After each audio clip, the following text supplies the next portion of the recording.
साबुदाणा न भिजवता न वाफवता अतिशय सोप्या पद्धतीने हे उपवासाचे बटाटा साबुदाणा पापड आणि हे पापड पाहना तळल्यानंतर अगदी दुप्पट तिप्पट फुलतात आणि मस्त असे पांढरे शुभ्र होतात। आणि एकदा का हे पापड बनवले तर बाकीचे सर्व पापडांचे प्रकार विसरून जाल इतके हे स्वादिष्ट, टेस्टी, खमंग आणि खुसखुशीत बनून तयार होतात। हे पापड बनवताना साबुदाणा बटाट्याचे योग्य प्रमाण आणि योग्य पद्धत वापरली की पापड अजिबात लालसर होत नाहीत, तळल्यानंतर दुप्पट तिप्पट फुलतात, अजिबात तेलकट बनत नाहीत आणि मस्त असे खुसखुशीत बनतात।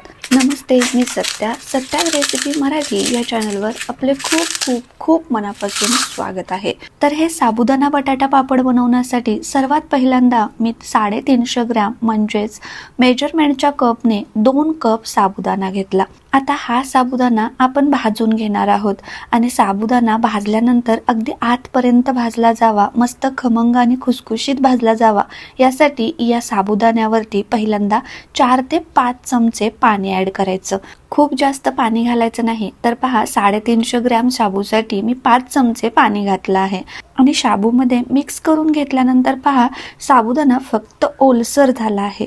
आता हा ओलसर करून घेतलेला साबुदाणा जाड तळाच्या कढईमध्ये ऍड केला आणि अगदी मंद गॅसवरती भाजून घेऊ। जर गॅसची फ्लेम मीडियम किंवा हाय केली तर साबुदाणा वरून करपतो आणि आतून कच्चा राहतो, मस्त खुसखुशीत बनत नाही। त्यामुळे स्लो फ्लेमवरती साबुदाणा भाजून घ्यावा। तसेच साबुदाण्याला आपण पाणी लावून घेतलं होतं, त्यामुळे भाजत असताना सुरुवातीला शाबू एकमेकाला चिकटते, पण जसजसा साबुदाणा भाजत येईल तसतसा हा मोकळा होतो। त्यानंतर साबुदाणा भाजला गेला आहे हे कसं ओळखायचं तर पहा साबुदाणा हलकासा फुलतो, शिवाय हलकासा कलर ही चेंज होतो आणि त्यानंतर साबुदाणा फुटायला चालू होतो। तडतड असा आवाज झाला की साबुदाणा एका प्लेटमध्ये काढून घ्यायचा। आता हा साबुदाणा थंड होण्यासाठी बाजूला ठेवून देऊ। तोपर्यंत इकडे पहा मी 1 किलो बटाटे उकडून घेतले आहेत।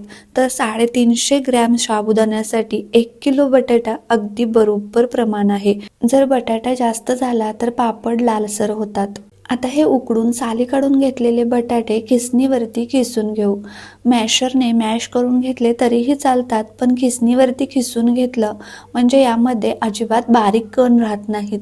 त्यामुळे हे बटाटे शक्यतो खिसणीवरती खिसून घ्यायचे। तोपर्यंत इकडे भाजून ठेवलेला साबुदाणाही थंड झाला आहे आणि हा साबुदाणा पहा, पहिला साबुदाणा आणि भाजून घेतलेला साबुदाणा कलरही चेंज आहे आणि हलकासा फुललाही आहे। आता हा भाजून घेतलेला साबुदाणा पूर्णपणे थंड झाल्यानंतर मिक्सरमध्ये अगदी बारीक दळून घ्यायचा। याऐवजी तुम्ही गिरणीतूनही बारीक दळून आणला तरीही चालेल, पण हे पीठ अगदी बारीक दळलं पाहिजे। मोठे कण असतील तर तुम्ही मैद्याच्या चाळणीने चाळून मग बटाट्यामध्ये ऍड करू शकता।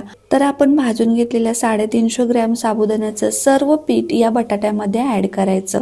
तर मी थोडं थोडं करून ऍड करणार आहे। त्याचबरोबर यामध्ये मी 1 चमचा हलकेसे कुटून घेतलेले जिरे आणि पोहे खायच्या चमच्याने 1.5 चमचा मीठ ऍड केलं। मिठाचं प्रमाण अगदी योग्य आहे, पण तुम्ही तुमच्या आवडीप्रमाणे मिठाचं प्रमाण कमी जास्त करू शकता। आता हे पीठ बटाट्यामध्ये चांगलं मिक्स करून घेतलं आणि शिल्लक राहिलेले सर्व पीठ मी या बटाट्यामध्ये ऍड केलं। सुरुवातीला मळत असताना बटाट्याच्या प्रमाणामध्ये पीठ थोडंसं जास्त वाटतं, पण हे सर्व पीठ या बटाट्यामध्ये मळून मळून जिरवून घ्यायचं। तरीही पीठ जर जास्त घट्ट वाटत असेल तर पाण्याचा हात फक्त ओला करून मऊ होईपर्यंत पीठ चांगलं मळून घ्यायचं। पण 1 किलो बटाट्यामध्ये 350 ग्रॅम साबुदाण्याचं पीठ पूर्णपणे ऍड करायचं, कारण हे साबुदाण्याचं पीठ जर कमी वापरलं तर पापड लालसर होतात। त्यामुळे हे सर्व पीठ या बटाट्यामध्ये चांगलं मळून घ्यायचं आणि त्यानंतर मी मिक्सरच्या भांड्यामध्ये जवळपास 10 ते 12 मिरच्या पाणी न घालता भरडसर वाटून घेतल्या आणि या पिठामध्ये ऍड केल्या। तर अशा पद्धतीने पीठ मळून झाल्यानंतर मग मिरची ऍड केल्यामुळे मिरचीमुळे हाताला खूप जास्त जळजळ होत नाही, किंवा मिरची ऍड केल्यानंतर तुम्ही हाताला हँड ग्लोव्ज घालून मग मळून घेऊ शकता। आता पहा पीठ चांगलं मऊ होईपर्यंत मळलं गेलं आहे। तरीही तुम्हाला जास्त पीठ घट्ट वाटत असेल तर तुम्ही मिक्सरच्या एखाद्या मोठ्या भांड्यामध्ये छोटे छोटे तुकडे ऍड करून फक्त 10 ते 15 सेकंदासाठी मिक्सरच्या भांड्यामधून फिरवून घेऊ शकता। हे पीठ मिक्सरमध्ये अशा पद्धतीने थोडंसं फिरवून घेतल्यामुळे अजून जास्त सॉफ्ट बनतं आणि लाटायलाही सोपं जातं। आणि हे पीठ पहा किती मस्त सॉफ्ट बनलं आहे. आता हे पीठ फक्त 5 ते 10 मिनिटासाठी झाकण लावून बाजूला ठेवून देऊ आणि लगेचच पापड लाटायला घेऊ. तर पहा 10 मिनिटानंतर मी याचे छोटे छोटे गोळे बनवून घेतले. तर मी एकाच वेळेस सगळे गोळे बनवून घेतले आणि गोळे कोरडे पडू नयेत यासाठी एका डब्यामध्ये झाकण लावून ठेवून दिले आणि त्यानंतर पापड लाटायला घेतले. त्यानंतर पहा पापड लाटण्यासाठी मी पोळपाटावरती एक प्लॅस्टिकची पिशवी घेतली आणि याला 1 ते 2 थेंब तूप किंवा तेल पुसून घ्यायचं. तर हे तूप किंवा तेल प्रत्येक वेळेस लावण्याची गरज नाही.